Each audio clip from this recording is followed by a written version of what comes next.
Hello, my lovelies. I'm Ray, and we're doing another fanfiction reading today. Oh boy. Okay, so this is definitely a doozy. Definitely a doozy. It is a crossover of Frozen and Sonic the Hedgehog.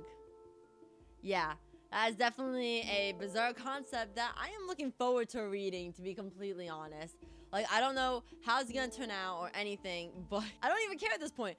Is this the concept enough makes me want to read it? Without further ado, let's get fucking started. There was once a boy called Kristoff, and he had a reindeer that was named Sven.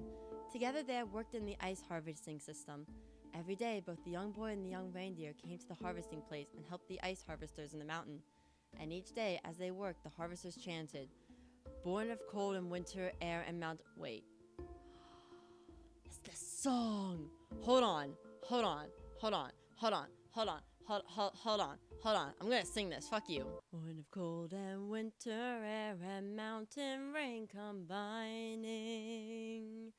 This icy force, both foul and fair, has a frozen heart worth mining. So cut through the heart, cold and clear. Strike for love and strike for fear. See the beauty sharp and sear. Split the ice apart and break the frozen heart. Oh, okay. Yeah, I had to sing that because I actually like that song from Frozen. I actually liked it a lot. So each afternoon after lunch, they chanted, "Huh, ho, watch your step. Let it go." Are they doing the entire song? They are. Oh my god. Okay. Probably do a lower voice for this. Hup, ho, watch your step. Let it go. Beautiful, powerful, dangerous, cold. Ice has magic that can't be controlled.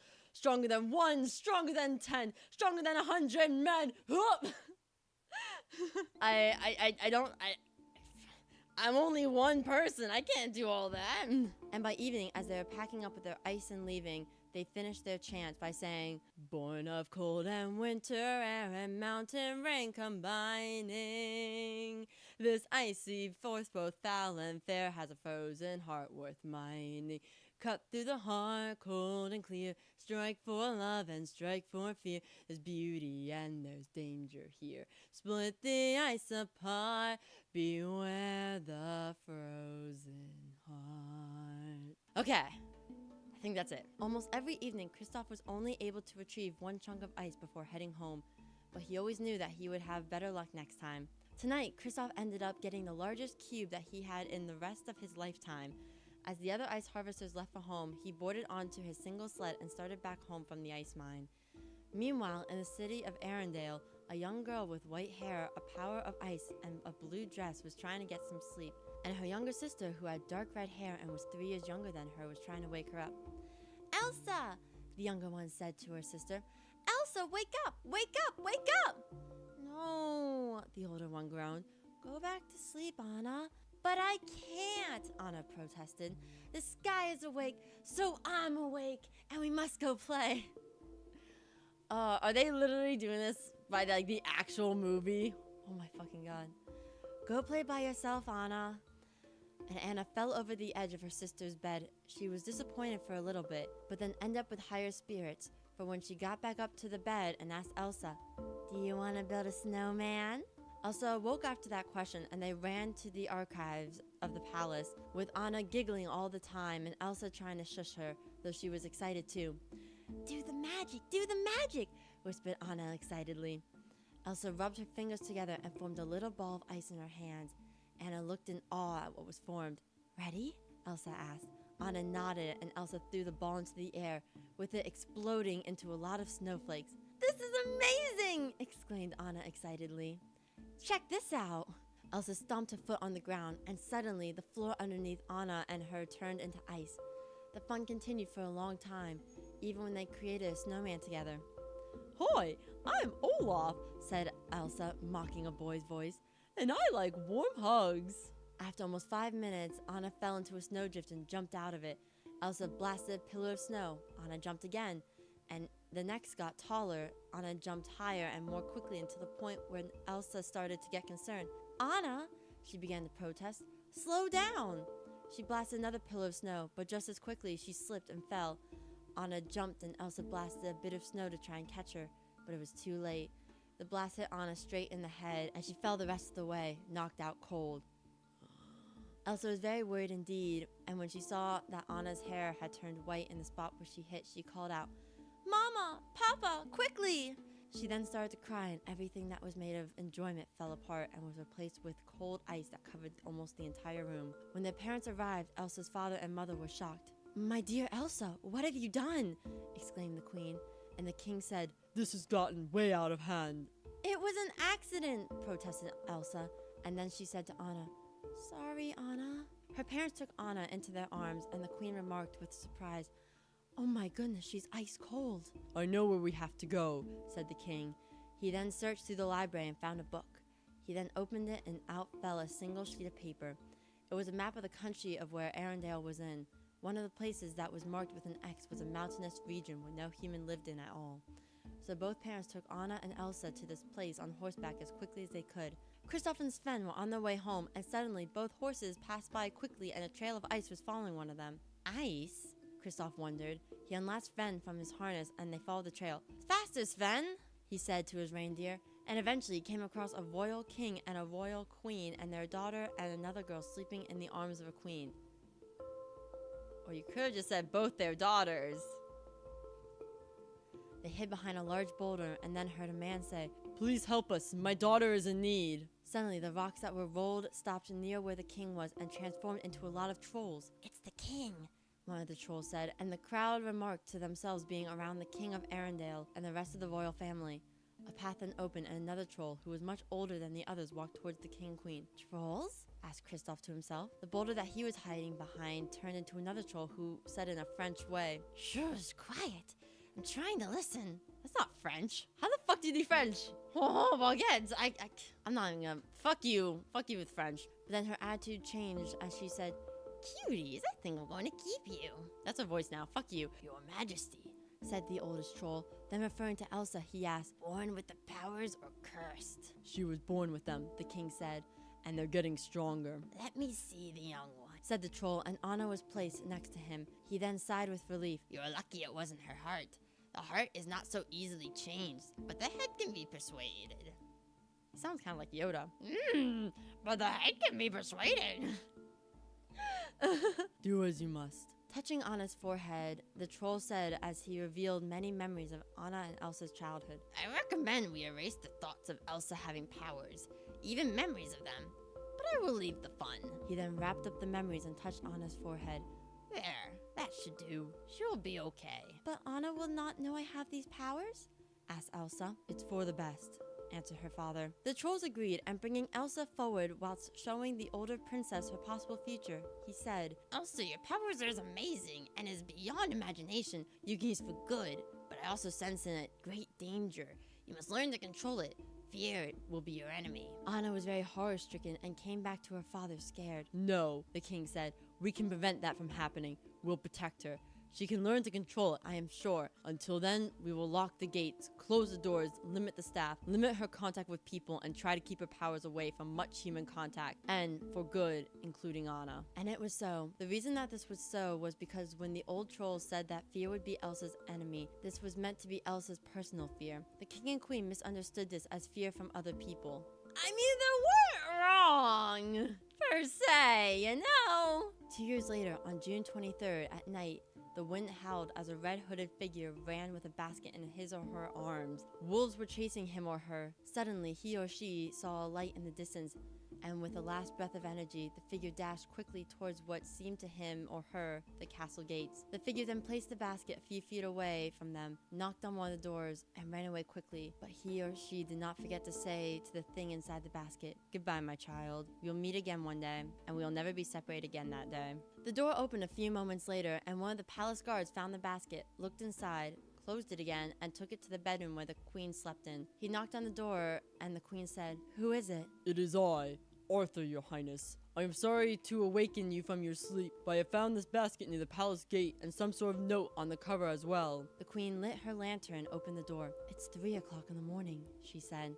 "Yes, your highness, But please, I wish that you take the basket, but be careful with it. The note says everything you need to know about it. May I? And Arthur passed the basket to her. She then read as follows on the note, which was nothing but a small piece of paper that was folded up like a wedding gift present label would be like. To whomever is reading this, you have found my son.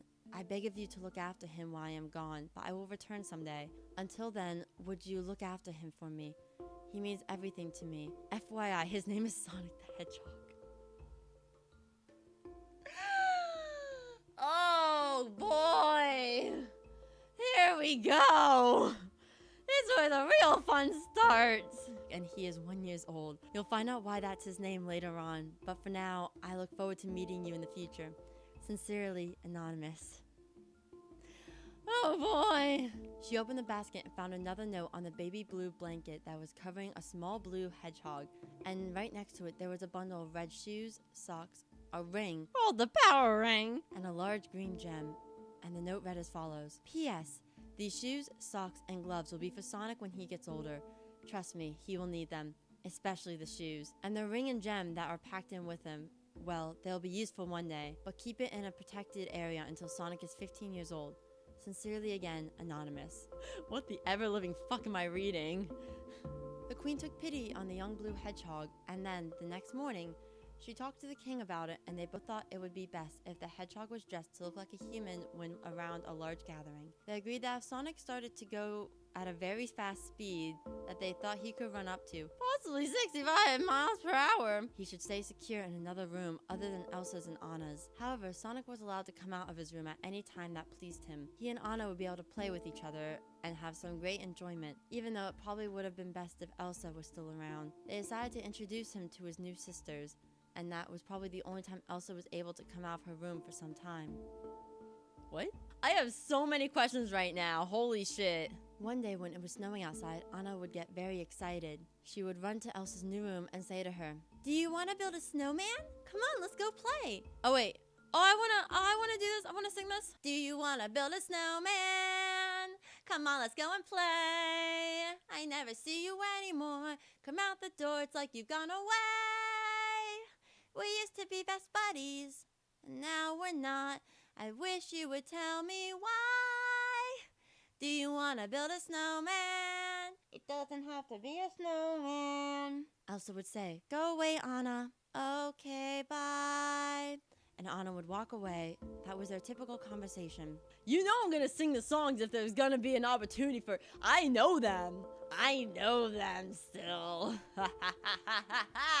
Elsa's powers grew, and they got to the point that when she touched something, she ended up freezing it. It got so bad that her parents needed to put gloves on her hands. "The gloves will help," the king said the first time it happened. "Remember, conceal." "Don't feel," Elsa finished. 4 years later, Sonic started to reveal his speedy colors and his great personality around Anna. Sometimes he was able to go into Elsa's room and talk with her, but that would seldom happen. And each day, Anna would knock on Elsa's door and/or Sonic's door and says, "Do you want to build a snowman?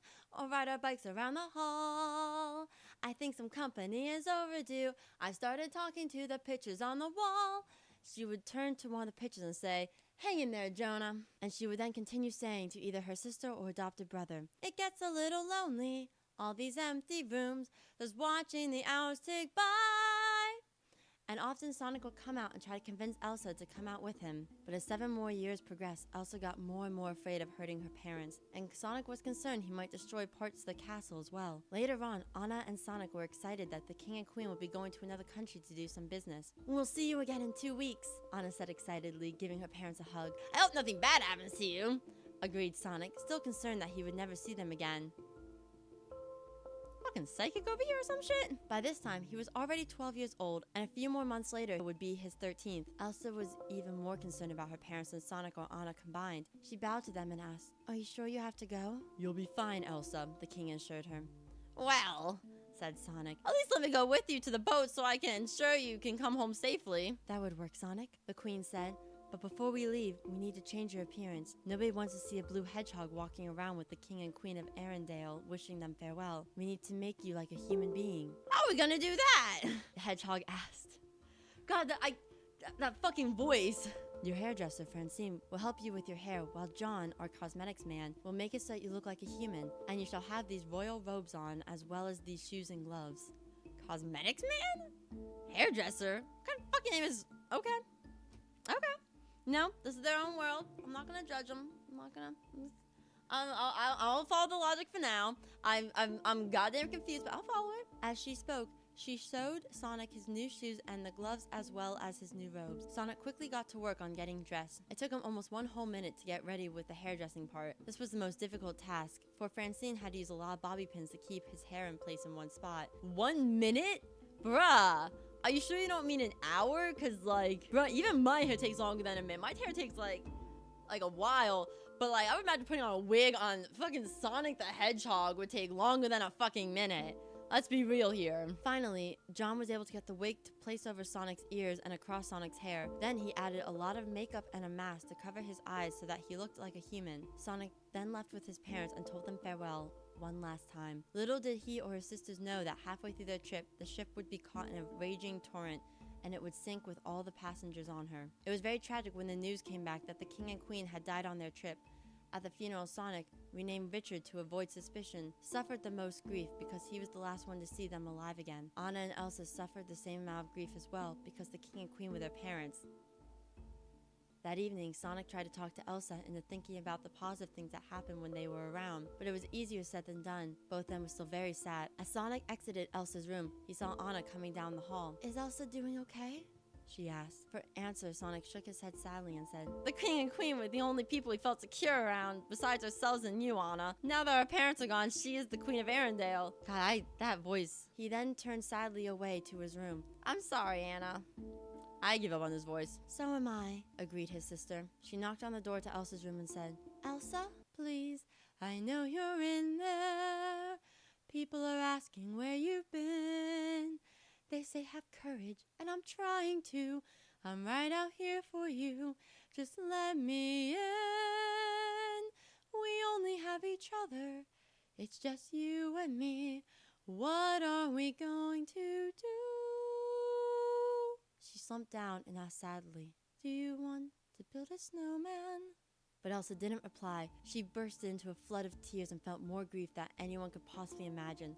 Sonic felt the same way as well as Anna. It was a very sad time for them and the whole kingdom. What now?